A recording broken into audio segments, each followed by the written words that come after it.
Welcome to the Salt Strong Podcast, disrupting fishing entertainment as you know it. Prepare to laugh. Prepare to get to know fishing legends in a whole new and unfiltered way. And on occasion, you might even learn a thing or two about fishing. Here's your host, Joe Simons. Like diamonds. Mono versus Fluoro leader line. Hey everybody, Joe Simons, Like Diamonds, back again with the Salt Strong Podcast. Wowzers. Luke and I put out a video, and this is behind not a paywall. It's free to watch as long as you put your email in. And there's a reason we did that. I'm kind of glad we did. We're already getting all kinds of hate mail and questions, and there's a lot of companies and a lot of money that don't want you to see the results of this. And I'm just going to give the backstory. I'm not going to share all the fine details. I want you to go watch it yourself. If you're an insider member, you can even just stop this podcast right now and go watch it. It's right there. It's that is behind the insider only content. It's about a 17-minute video where Luke and I just break down the truth about mono versus fluoro, and kind of the overall results in terms of which one's really more abrasion resistant, which one's actually stronger, which one's invisible, quote unquote, to the eye underwater. And it's pretty shocking. What kind of bothered us from day one with this whole fluoro thing is there was never any real research. There was never really any science behind it. It sounded good. It made more sense that, hey, yeah, this stuff should be more abrasion resistant, and it's thinner. And it had a lot of great qualities that we all just kind of believed. And Luke, had sent in some emails to some of these bigger fluoro companies asking for some details, and it was just crickets. We never heard anything back, and we couldn't really find anything proving all of these claims that fluoro was any better than mono.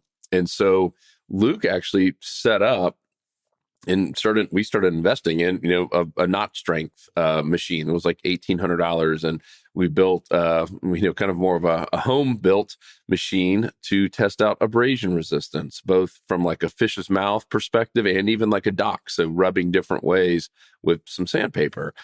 And we did it against all different types of lines. This has been going on for almost 3 years now.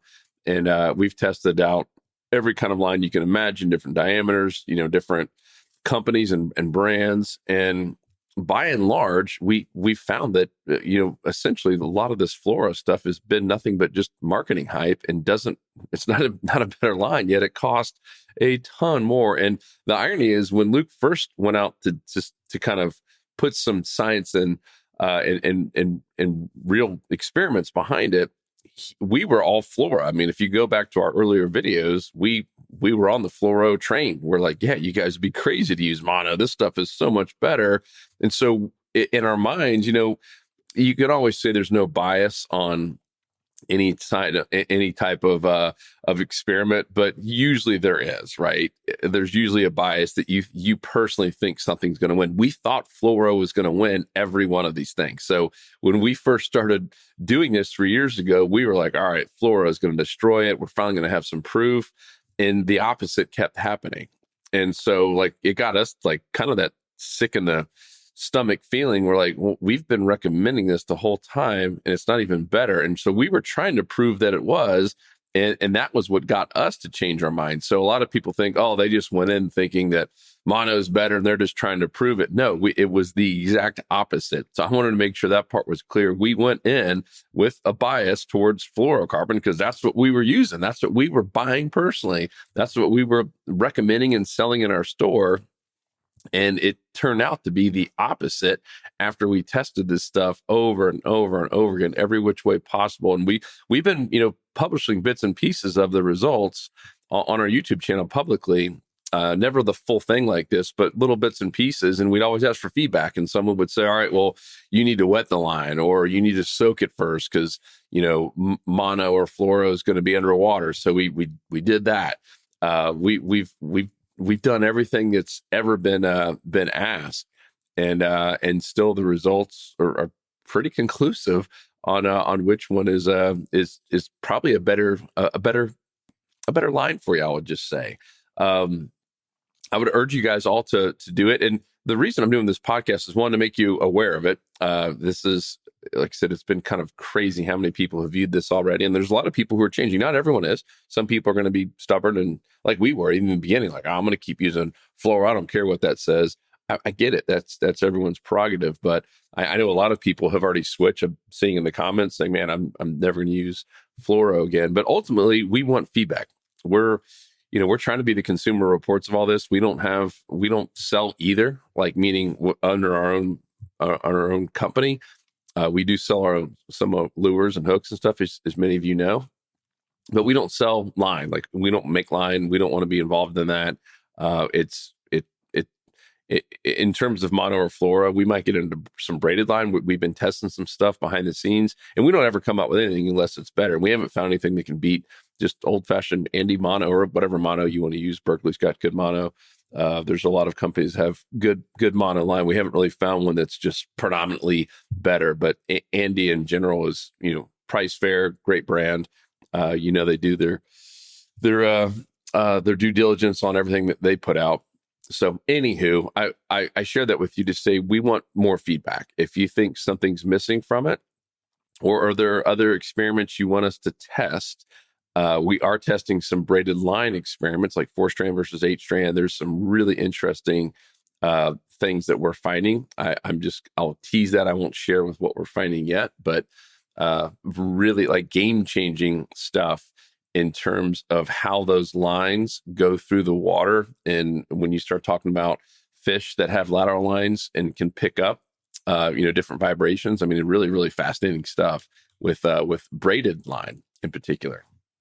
Mono or Fluoro, it's not really coming into play as long as you have the same diameter. But with braided line, it actually does. Really, really cool stuff. But all that to be said, we want more feedback. So shoot us an email, comment down below. We put all these podcasts into our blog post at saltstrong.com in the fishing tip section. So comment there. We'd love your feedback on things that you want us to test, or if you have found that there is some Fluoro or mono line that you think beats all others in terms of a brand. Let us know. We want to keep testing this stuff. We don't ever want to just say here it is. Here's the final results. It's done. We might come up with something new, a year from now, as we continue to keep testing stuff. So just want to thank you guys for all that you have watched it.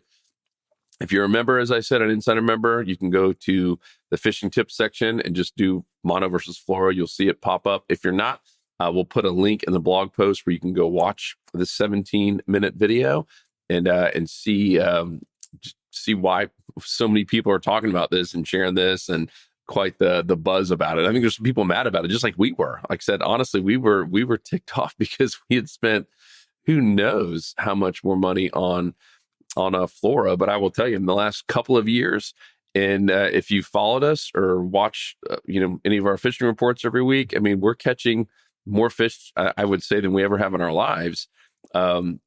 I mean, Luke's last year, I mean, he documents all the fish he catches. I mean, it's unheard of. I mean, thousands of fish, right, overall. And this is all on mono. So it certainly is, it works, and we're certainly not losing fish, or fish, not hitting our lure because of a certain leader line. And when you really get down to it on like the invisible part, I mean, think about all the things that are in between your braid to the lure. I mean, you usually got hooks. Sometimes some of you guys are using treble hooks.